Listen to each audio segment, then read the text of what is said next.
Bem-vindo ao Bíblia no Ano. Um plano simples, com porções diárias de leitura e conexão com a palavra, para que, ao longo de um ano, completemos juntos esse marco tão importante na nossa jornada de fé. Em 2 Crônicas 26 a 28, vemos o reinado de Uzias, que prospera, mas se orgulha e é castigado com lepra. Seus sucessores, Jotão e Acás, também enfrentam desafios espirituais. Em João 11, do 1 ao 27, Jesus é informado da morte de Lázaro e declara: "Eu sou a ressurreição e a vida", trazendo esperança em meio à dor. Que nossa fé seja firme em Cristo, mesmo diante das perdas e provações, confiando em sua soberania e poder de restaurar. E que, a cada dia, tomemos nossa porção da palavra e sejamos transformados por ela. Boa reflexão. 2 Crônicas 26. Então todo o povo de Judá proclamou rei a Uzias, de 16 anos de idade, no lugar de seu pai, Amazias. Foi ele quem reconquistou e reconstruiu a cidade de Elate para Judá, depois que Amazias descansou com os seus antepassados. Uzias tinha 16 anos de idade quando se tornou rei, e reinou 52 anos em Jerusalém. Sua mãe era de Jerusalém e chamava-se Jecolias. Ele fez o que o Senhor aprova, tal como o seu pai Amazias, e buscou a Deus durante a vida de Zacarias, que o instruiu no temor de Deus. Enquanto buscou o Senhor, Deus o fez prosperar. Ele saiu à guerra contra os filisteus e derrubou os muros de Gate, de Jabne e de Asdod. Depois reconstruiu cidades próximo a Asdod e em outros lugares do território filisteu. Deus o ajudou contra os filisteus, contra os árabes que viviam em Gurbaal e contra os meunitas. Os amonitas pagavam tributo a Uzias, e sua fama estendeu-se até a fronteira do Egito, pois havia se tornado muito poderoso. Uzias construiu torres fortificadas em Jerusalém, na porta da esquina, na porta do vale e no canto do muro. Também construiu torres no deserto e cavou muitas cisternas, pois ele possuía muitos rebanhos na Cefelá e na planície. Ele mantinha trabalhadores em seus campos e em suas vinhas, nas colinas e nas terras férteis, pois gostava da agricultura. Uzias possuía um exército bem preparado, organizado em divisões de acordo com o número dos soldados convocados pelo secretário Jeiel e pelo oficial Maceias, sob o comando de Hananias, um dos oficiais do rei. O total de chefes de família no comando dos homens de combate era de 2.600. Sob o comando deles, estava um exército de 307.500 homens treinados para a guerra, uma força poderosíssima que apoiava o rei contra os seus inimigos. Uzias providenciou escudos, lanças, capacetes, couraças, arcos e atiradeiras de pedras para todo o exército. Em Jerusalém, construiu máquinas projetadas por peritos para serem usadas nas torres e nas defesas das esquinas, máquinas que atiravam flechas e grandes pedras. Ele foi extraordinariamente ajudado, e assim tornou-se muito poderoso, e a sua fama espalhou-se para longe. Entretanto, depois que Uzias se tornou poderoso, o seu orgulho provocou a sua queda. Ele foi infiel ao Senhor, ao seu Deus, e entrou no templo do Senhor para queimar incenso no altar de incenso. O sumo sacerdote Azarias e outros 80 corajosos sacerdotes do Senhor foram atrás dele. Eles o enfrentaram e disseram: "Não é certo que você, Uzias, queime incenso ao Senhor. Isto é tarefa dos sacerdotes, os descendentes de Arão consagrados para queimar incenso. Saia do santuário, pois você foi infiel e não será honrado por Deus, o Senhor." Uzias, que estava com um incensário na mão, pronto para queimar o incenso, irritou-se e indignou-se contra os sacerdotes. E na mesma hora, na presença deles, diante do altar de incenso no templo do Senhor, surgiu lepra em sua testa. Quando o sumo sacerdote Azarias e todos os outros sacerdotes viram a lepra, expulsaram-no imediatamente do templo. Na verdade, ele mesmo ficou ansioso para sair, pois o Senhor o havia ferido. O rei Uzias sofreu de lepra até o dia em que morreu. Durante todo esse tempo morou numa casa separada, leproso e excluído do templo do Senhor. Seu filho Jotão tomava conta do palácio e governava o povo. Os demais acontecimentos do reinado de Uzias, do início ao fim, foram registrados pelo profeta Isaías, filho de Amós. Uzias descansou com os seus antepassados e foi sepultado perto deles, num cemitério que pertencia aos reis, pois o povo dizia: "Ele tinha lepra." Seu filho Jotão foi o seu sucessor. 2 Crônicas 27. Jotão tinha 25 anos de idade quando começou a reinar, e reinou 16 anos em Jerusalém. O nome da sua mãe era Jerusa, filha de Zadok. Ele fez o que o Senhor aprova, tal como seu pai, mas, ao contrário deste, não entrou no templo do Senhor. O povo, contudo, prosseguiu em suas práticas corruptas. Jotão reconstruiu a porta superior do templo do Senhor, e fez amplos trabalhos no muro, na colina de Ofel. Construiu cidades nos montes de Judá, bem como fortes e torres nas matas. Jotão guerreou contra o rei dos Amonitas e o derrotou. Então os Amonitas pagaram-lhe 3,5 toneladas de prata, 10.000 barris de trigo e 10.000 de cevada durante 3 anos seguidos. Jotão tornou-se cada vez mais poderoso, pois andava firmemente segundo a vontade do Senhor, o seu Deus. Os demais acontecimentos do reinado de Jotão, inclusive todas as suas guerras e as suas outras realizações, estão escritos nos registros históricos dos reis de Israel e de Judá. Tinha 25 anos de idade quando começou a reinar, e reinou 16 anos em Jerusalém.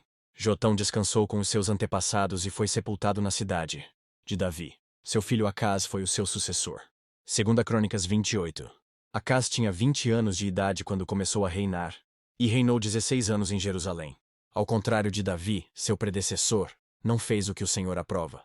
Ele andou nos caminhos dos reis de Israel, e fez ídolos de metal para adorar os Baalins.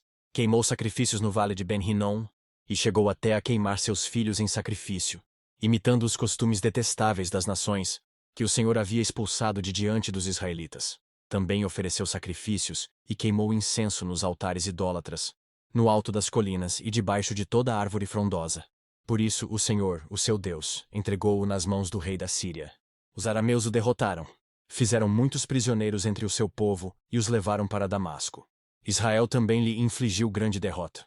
Num único dia, Peca, filho de Remalias, matou 120.000 soldados corajosos de Judá, pois Judá havia abandonado o Senhor, o Deus dos seus antepassados.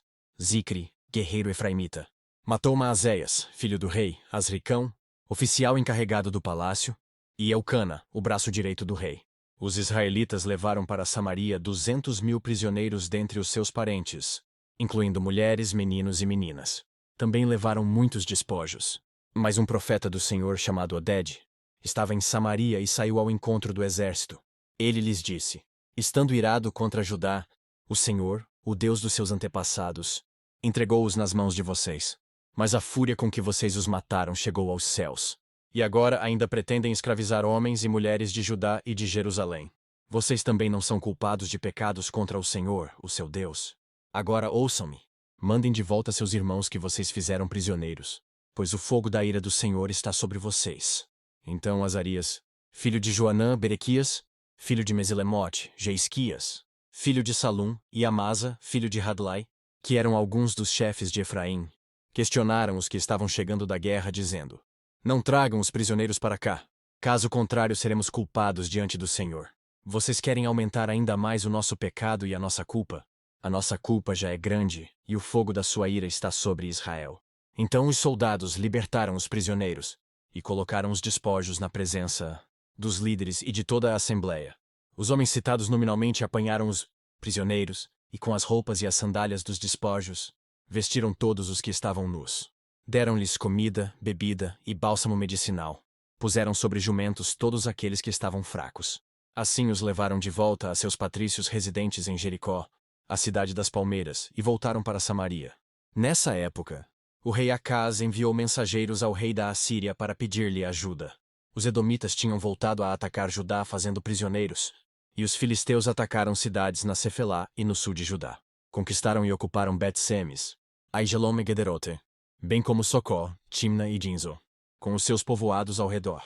O Senhor humilhou Judá por causa de Acaz, rei de Israel, por sua conduta desregrada em Judá, muito infiel ao Senhor. Quando chegou Tiglat-Pileser, rei da Síria, causou-lhe problemas em vez de ajudá-lo. Acaz apanhou algumas coisas do templo do Senhor, do palácio real e dos líderes, e ofereceu-as ao rei da Assíria, mas isso não adiantou. Mesmo nessa época em que passou por tantas dificuldades, o rei Acaz tornou-se ainda mais infiel ao Senhor. Ele ofereceu sacrifícios aos deuses de Damasco que o haviam derrotado, pois pensava: já que os deuses da Síria os têm ajudado, oferecerei sacrifícios a eles para que me ajudem também. Mas eles foram a causa da sua ruína, e da ruína de todo o Israel. Acaz juntou os utensílios do templo de Deus, e os retirou de lá. Trancou as portas do templo do Senhor, e ergueu altares em todas as esquinas de Jerusalém. Em todas as cidades de Judá, construiu altares idólatras para queimar sacrifícios a outros deuses, e provocou a ira do Senhor, o Deus dos seus antepassados.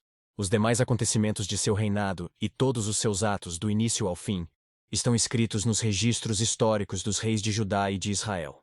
Acaz descansou com os seus antepassados e foi sepultado na cidade de Jerusalém, mas não nos túmulos dos reis de Israel. Seu filho Ezequias foi o seu sucessor. João 11. Havia um homem chamado Lázaro. Ele era de Betânia, do povoado de Maria e de sua irmã Marta. E aconteceu que Lázaro ficou doente. Maria, sua irmã, era a mesma que derramara perfume sobre o Senhor e lhe enxugara os pés com os cabelos. Então as irmãs de Lázaro mandaram dizer a Jesus: Senhor, aquele a quem amas está doente. Ao ouvir isso, Jesus disse: Essa doença não acabará em morte. É para a glória de Deus, para que o Filho de Deus seja glorificado por meio dela. Jesus amava Marta, a irmã dela e Lázaro. No entanto, quando ouviu falar que Lázaro estava doente, ficou mais 2 dias onde estava. Depois disse aos seus discípulos: Vamos voltar para a Judéia. Estes disseram: Mestre, há pouco os judeus tentaram apedrejar-te, e assim mesmo vais voltar para lá? Jesus respondeu: O dia não tem 12 horas? Quem anda de dia não tropeça, pois vê a luz deste mundo. Quando anda de noite, tropeça, pois nele não há luz. Depois de dizer isso, prosseguiu dizendo-lhes: Nosso amigo Lázaro adormeceu, mas vou até lá para acordá-lo. Seus discípulos responderam: Senhor, se ele dorme, vai melhorar. Jesus tinha falado de sua morte, mas os seus discípulos pensaram que ele estava falando simplesmente do sono.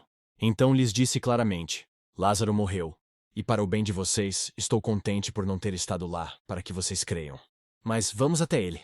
Então Tomé, chamado Dídimo, disse aos outros discípulos: Vamos também para morrermos com ele. Ao chegar, Jesus verificou que Lázaro já estava no sepulcro havia 4 dias. Betânia distava cerca de 3 quilômetros de Jerusalém, e muitos judeus tinham ido visitar Marta e Maria para confortá-las pela perda do irmão. Quando Marta ouviu que Jesus estava chegando, foi encontrá-lo, mas Maria ficou em casa. Disse Marta a Jesus: Senhor, se estivesses aqui, meu irmão não teria morrido. Mas sei que mesmo agora, Deus te dará tudo o que pedires. Disse-lhe Jesus: O seu irmão vai ressuscitar. Marta respondeu: Eu sei que ele vai ressuscitar na ressurreição, no último dia. Disse-lhe Jesus: Eu sou a ressurreição e a vida. Aquele que crê em mim, ainda que morra, viverá. E quem vive e crê em mim, não morrerá eternamente. Você crê nisso? Ela lhe respondeu: Sim, Senhor. Eu tenho crido que tu és o Cristo, o Filho de Deus que devia vir ao mundo. Que as palavras de hoje permaneçam em seu coração e transformem sua caminhada de fé. Não esqueça de curtir, compartilhar e se inscrever no canal para continuar essa jornada conosco. Se ficou para trás, não tem problema. É só assistir aos vídeos anteriores e se manter firme no plano. Nos vemos no próximo vídeo para mais uma porção da Palavra de Deus. Até lá. A paz.